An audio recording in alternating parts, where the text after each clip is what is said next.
niba utarakora subscribe gerageza ukore subscribe, ukore like ndetse na share kuri uyu muyoboro YouTube channel Icuriro TV, ujye ukomeza ubona ibiganiro bitandukanye tukugezaho by'ingirakamaro mu bugendanye n'ubuzima ndetse n'ubworozi n'ubuhinzi ndetse n'ibindi. Urakoze cyane. Muri aka kanya nkuzaniye undi muti, ikindi kimera gikomeye cyane cyakuvurira inkoko zawe mu gihe zaba zarwaye uruhurirane rw'indwara zitandukanye. Nyamara birashoboka ko wakoresha uburyo buri traditionnel, uburyo bw'umwimerere, imbaraga z'ibimera, imbaraga z'amazi n'ubutaka, ndetse ahubwo za nkoko zawe, ubworozi bwawe, ndetse ahubwo bigakira neza kurusha uko wakoresha ya miti yindi wakoreshaga ya kizungu. Nyamara ibyo bimera nibyo ngiye gukubwira muri aka kanya, kugira ngo niba ufite ibiguruka, inkoko zisanzwe, ndetse inkanga, imbata ndetse n'ibindi, ubashe kuba wakoresha ibi bimera mu rwego rwo kubivura ubundi bikire neza. Ndaguhamiriza neza ko mu kiganiro cy'ubushize aho twabwiraga abantu uko bashobora kwifashisha muringa, ikibuto cya avoka ndetse n'amagaru, ndetse twongeye no kubabwira uko abantu bashobora kwifashisha amakara bakajya bahereza inkoko zabo amazi arimo amakara byibura rimwe mu cyumweru. Ibyo byose hari abantu bacu badukurikirana ku muyoboro YouTube channel bagiye baduhamagara batubwira ko byagiye bagirira umumaro cyane, ndetse batakirwaza inkoko nk'uko byabagendekeraga mu bihe byashize, mu bihe uko mbere byabagendekeraga. Hari n'ikindi kiganiro ndetse twakoze tubabwira ko mu gihe cyose waba ufashe amase y'inka ukagerageza kuyatwikira aho inkoko zawe ziri, wa mwotsi ugacumbamo, bituma hari mikorobe ziba mu kirere aho ngaho zigenda zanduza inkoko zawe, ibiguruka byawe muri rusange, za mikorobe zigapfa. Ndetse twaje no kubabwira ko mu gihe ufashe nyiramunuka nabi ndetse n'inturusu ndetse na sipure ugakunda kubishyira aho inkoko zawe ziba, icyo gihe nabyo uba ukunze kwica uburwayi bumwe na bumwe bugendera mu mwuka bushobora kwangiza inkoko zawe, ndetse bikaba bishobora no kuzitera impfu za hato na hato.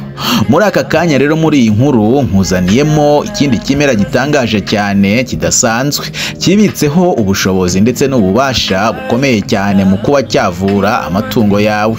Muri ibyo ngibyo ndakubwiramo ibimera by'urunyurane bigera muri 3 cyangwa se 4 ushobora kwifashisha uvanze.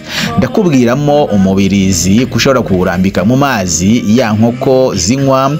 Ndakubwira kandi ko ushobora no kwifashisha kimbazi. Ndakubwira kandi ko ushobora kwifashisha cloves ndetse na tungurusumu. Ibyo ngibyo ukabitumbika mu mazi za nkoko zikunze kunywa, inkoko zawe zinywa, ubundi ukajya uzihereza ya mazi zikaba zayanywa byibura rimwe mu cyumweru, ikindi gihe ukazihereza rimwe mu cyumweru, gutyo gutyo. Ntago ari ngombwa ngo uzihereze buri munsi, kandi nanone si ngombwa ngo ubikore buri gihe, kuko rimwe mu cyumweru birahagije.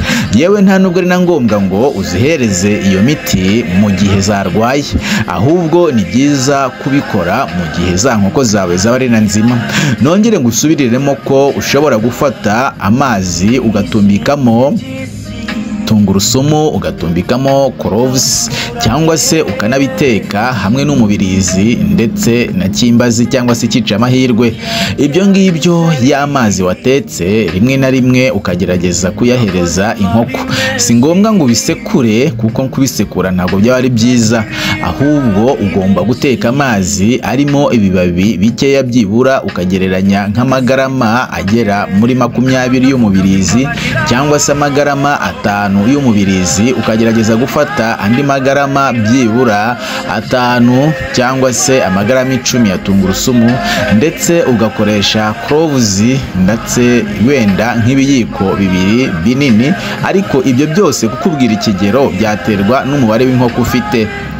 Gerageza nawe ukore muri mwayene, gusa hagati byibura y'inkoko 100 kumanuka kujyana hasi, byibura zitari munsi, byibura nibura ya 30 cyangwa 40 ushobora gukoresha ibiyiko bibiri bya cloves, ushobora gukoresha amagarama byibura 5 y'umubirizi, ndetse kuri bira bimera byose ushobora gukoresha amagarama 5, ariko ibiyiko bibiri bya cloves ukabasha kuba wazihereza amazi arimo ibyo bimera rimwe mu cyumweru. Ndagushimiye cyane kuko ukunda gukurikirana ibiganiro nkugezaho, ariko niba utari wakora subscribe, ukore like na share, ntabwo twajya dukomeza kungurana ibitekerezo muri izi nkuru zacu za buri munsi. Ndagushimiye cyane kubwo ugiye gukora subscribe niba utari warayikoze, ngo ndetse iyi nkuru unayisharinga igere ku bandi. Urakoze cyane, Imana y'u Rwanda ikomeze kubana nawe, ntukabure amata mu rugo rwawe ndetse ntukabure nabo kuyanywa. Urakoze cyane, bye.